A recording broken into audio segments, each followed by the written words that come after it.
Hello everyone, welcome back. आज हम decode करने वाले हैं इंडिया का यूनियन बजट 2026-27 जो प्रेजेंट किया है फाइनेंस मिनिस्टर निर्मला सीतारमन ने।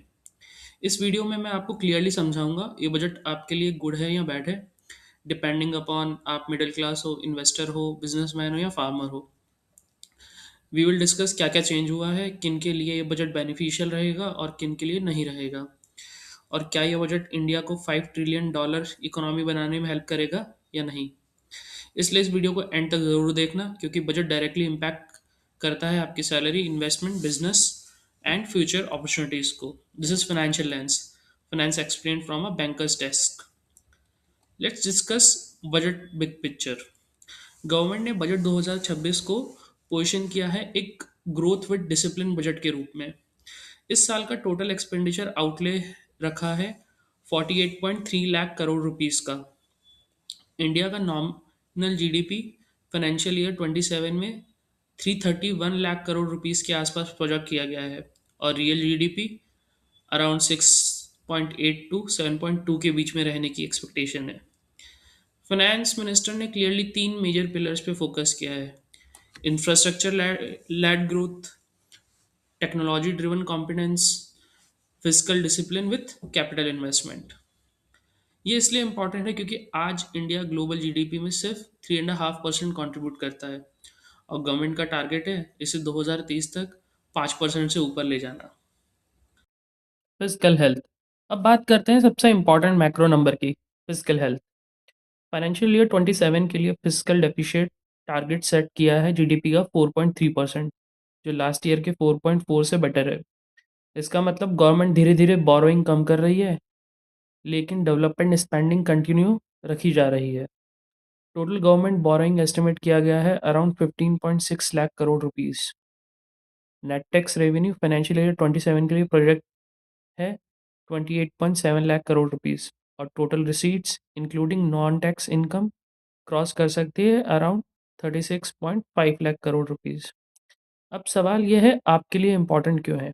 क्योंकि lower physical deficit means inflation control करता है, इंटरेस्ट रेट को स्टेबल रखता है, रुपी को स्ट्रांग बनाता है, फॉरेन इन्वेस्टमेंट अट्रैक्ट करता है।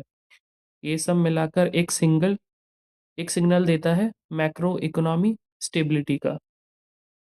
Let's see income tax changes. I believe इसकी के लिए आप लोग सबसे ज़्यादा वेट कर रहे थे। सी, मैं बिल्कुल क्लियर बता देता हूँ, इनकम टैक्स स्लैब्स में कोई चेंज नहीं किया गया है, लेकिन कंप्लाइंस साइड पे कुछ रिलीफ दिए गए हैं। We will discuss that income tax slab में कोई चेंज नहीं किया है मींस आपका जो टैक्स कटेगा वो जो लास्ट ईयर था वही सारी स्लैब्स नहीं है। चाहे वो ओल्ड रेजिम हो चाहे न्यू रेजिम हो, उसमें कोई चेंजेस नहीं हुए हैं इन टर्म्स ऑफ स्लैब्स। आपका अभी भी न्यू रेजिम में 24 लाख से अबव की इनकम पे 30% स्ट्रेट टैक्स है। Okay, let's discuss compliance side पे क्या रिलीफ्स हैं। इंडिविजुअल के लिए ITR 1 और ITR 2 फाइलिंग डेडलाइन 31 जुलाई हो गया है, जो पहले भी सेम ही था। बट नॉन ऑडिट बिजनेस और ट्रस्ट के लिए ये डेट अब 31 अगस्त रख दी है। रिवाइज रिटर्न विंडो एक्सटेंड करके 31 मार्च तक कर दी है, एंड इसके अंदर जो फीस लगती है उसको भी थोड़ा रिलैक्स किया है। स्मॉल स्मॉल टैक्स पेयर्स के लिए नील TDS सर्टिफिकेट, जिससे कैश फ्लो प्रेशर कम होगा, ये भी इंट्रोड्यूस किया है। फॉरेन एजुकेशन रेमिटेंस पे TCS 5% से कम करके 2% कर दिया गया है। अब इससे बेनिफिट एज सच तो कुछ नहीं होगा, बट आपको लिक्विडिटी मिल जाएगा।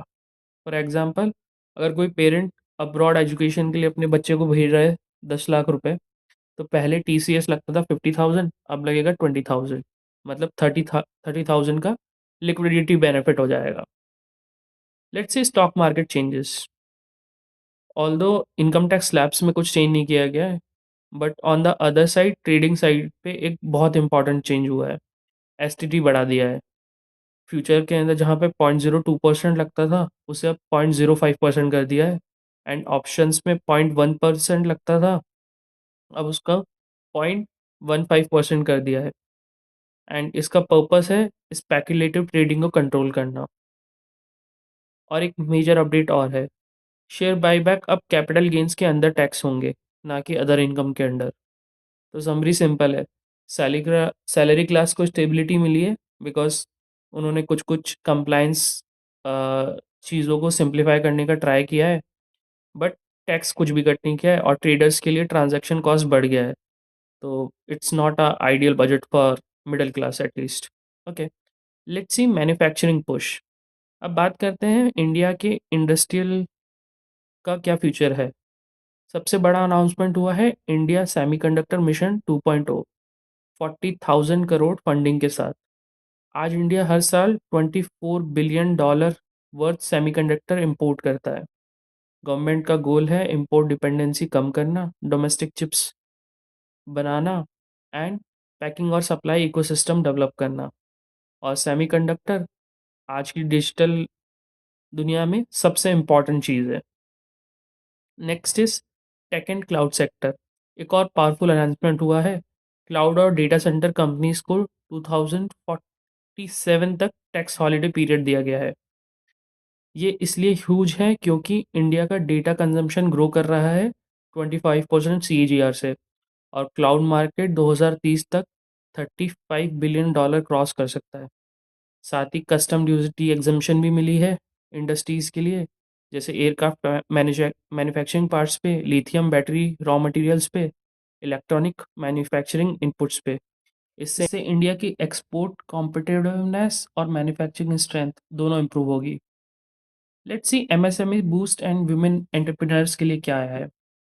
एमएसएमई एमएसएमई सेक्टर का कंट्रीब्यूशन इंडिया की जीडीपी का 30%, एक्सपोर्ट का 45%, और एम्प्लॉयमेंट साइड में 40 करोड़ लोगों को एम्प्लॉयमेंट देता है।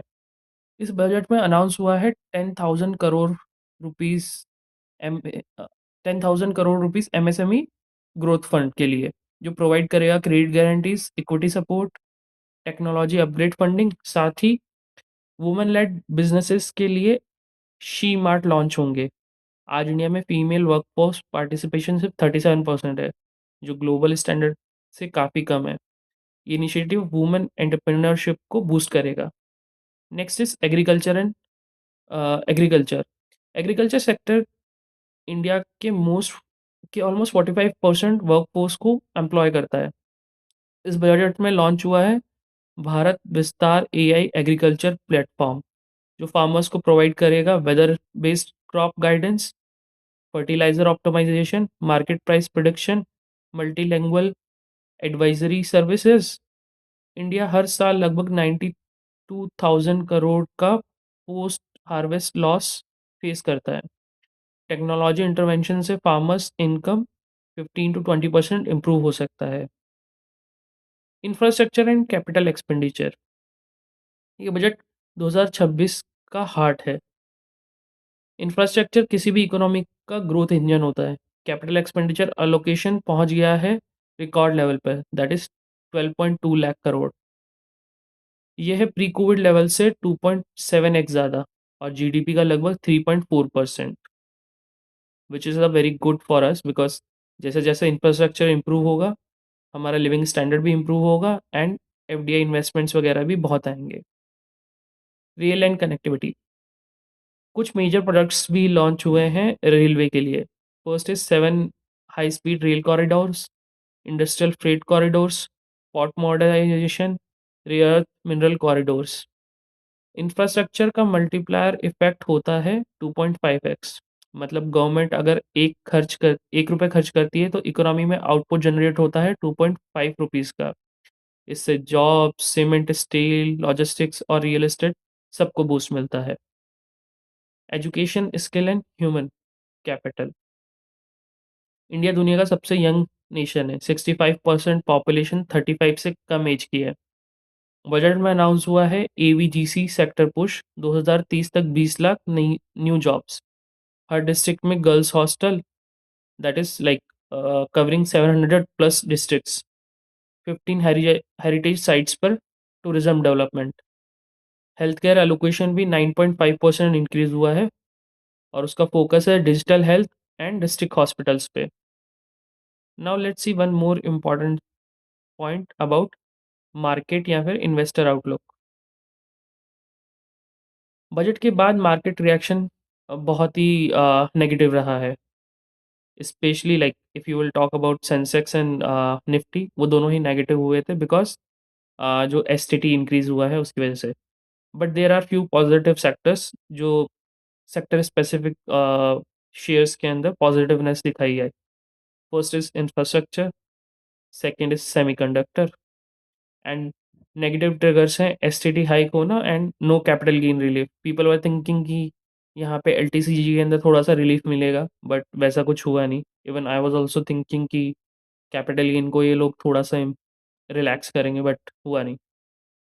एक और इम्पॉर्टेंट अपडेट है, F P I investment limit 5% से बढ़ाकर 10% कर दी गई है।